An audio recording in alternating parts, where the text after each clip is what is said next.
Madame, Monsieur, bonsoir. Très heureuse de vous retrouver un début d'octobre remarquablement estival avec un lot de températures extrêmement élevées. Demain matin, et grâce à la dorsale anticyclonique qui s'étire des Açores, l'ensoleillement sera davantage généreux.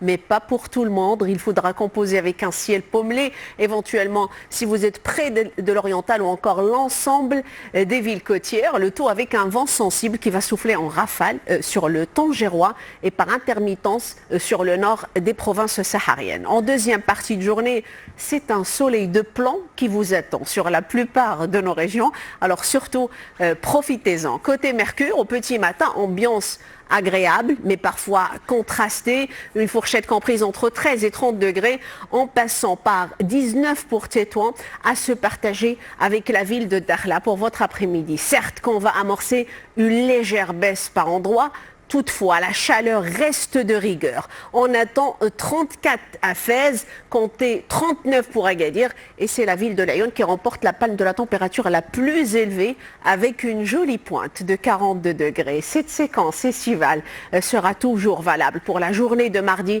avec un soleil éclatant sur les 3/4 du royaume. Alors mercredi, changement de régime avec l'arrivée d'un front secondaire qui va vous apporter beaucoup de grisailles sur le Souss et les plaines intérieures. Sans transition, avant de vous quitter pour votre info de ce soir, je vous propose un coup de projecteur sur le lac Lonak. D'abord, nous sommes dans l'Himalaya indien et ce sont les dernières images satellites prises avant et après l'éclatement du lac himalayen. Les spécialistes parlent d'un cataclysme abracadabrant qui a touché de plein fouet la région. Il s'agit en effet d'une série d'événements météorologiques extrêmes qui ont causé des dégâts considérables dans cette partie d'Asie du Sud, imputés par les scientifiques au changement climatique.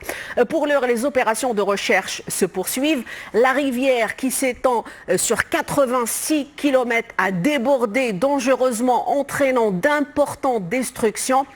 Mais pas seulement, au moins 77 personnes ont péri dans cette catastrophe naturelle selon un bilan provisoire des autorités locales. Et c'est ainsi que s'achève ce bulletin. Merci d'avoir été des nôtres. Très belle soirée à vous sur 2M. Je vous retrouve avec beaucoup de plaisir demain.